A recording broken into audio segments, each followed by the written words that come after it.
자, 그러면 우리 이제 8페이지에 나와 있는 식품의 보존법, 변질을 방지하기 위한 방법에 대해서 보는데요.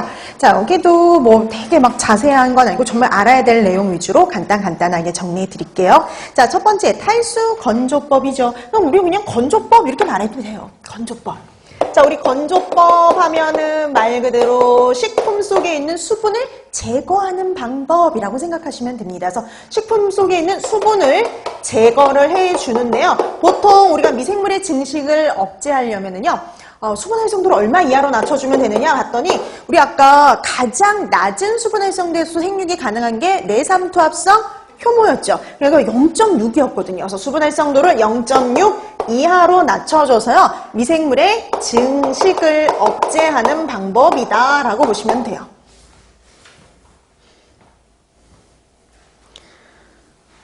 근데 솔직히 이제 그 방법들이 되게 다양하긴 한데 우리 그 구체적인 방법같이 나올 것 같지는 않아요. 그래서 그냥 열풍도 있고 뜨거운 바람을 이용하는 거, 그다음에 분무 건조. 왜 이런 분무기 알죠? 분무기처럼 액체 식품을 쫙 이렇게 분무를 한 다음에 순간적으로 건조시켜주는 방법, 이런 것들도 있고요. 진공 동결, 시간은 오래 걸리지만 이렇게 진공 동결은 낮은 온도에서 이렇게 동결을 시켜서 건조를 시키는 거기 때문에요.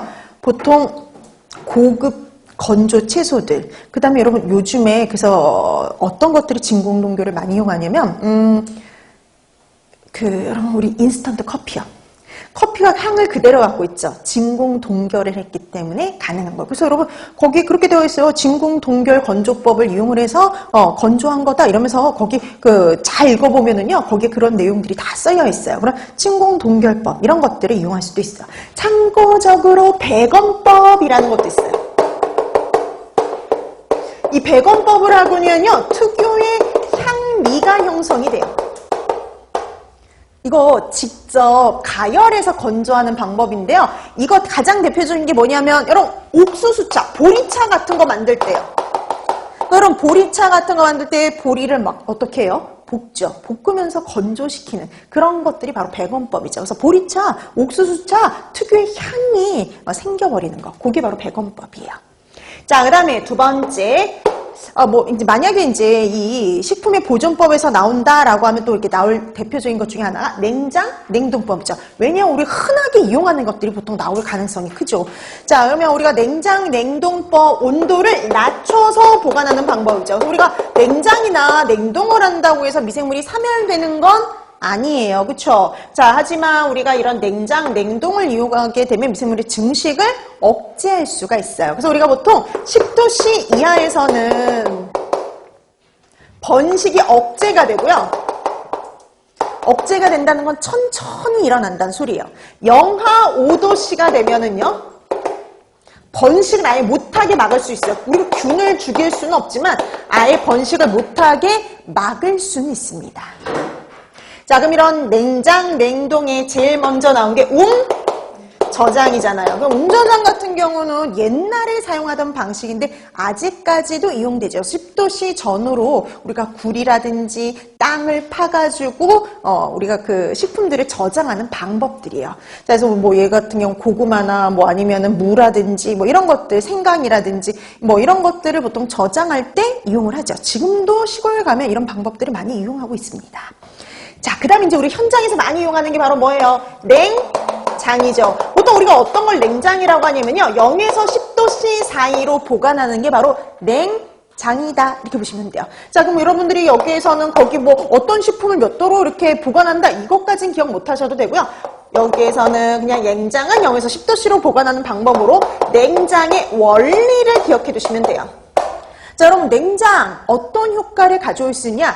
여러분 냉장을 했다고 우리가 냉장고를 보관했다고 무조건 안심할 수가 없어요. 왜냐하면 미생물이 사멸되는 건 아니거든요. 그래서 미생물을 사멸시키지는 못하지만 미생물의 증식을 억제할 수 있죠. 미생물의 증식을 억제하고 자기 소화를 지연시켜가지고요.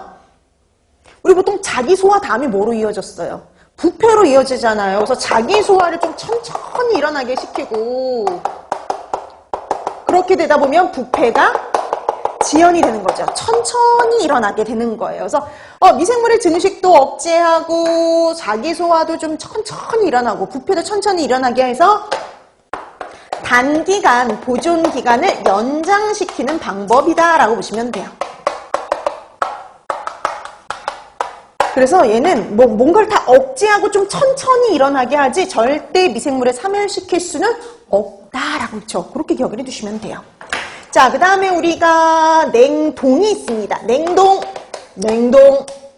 자, 여러분 냉동은요. 온도를 더 낮춰주는 거죠. 온도를 더 낮춰주는 게 냉동이에요. 그래서 냉동 같은 경우는 동결을 시켜가지고 우리가 보통 0도씨 이하에서 보관하는 게 동결인데요. 보통 우리가 냉동고 같은 경우 얼마 이하를 유지해야 되냐면 영하 18도씨 이하를 유지를 해야 됩니다. 우리 보통 이제 급식소나 이런 데서 보통 냉동은 영하 18도씨 이하라고 보시면 되죠. 자, 그럼 이 냉동은 장점이 있고 단점이 있어요. 장점은요, 여기는 단기간이잖아요. 얘는 장기간 보존이 가능합니다.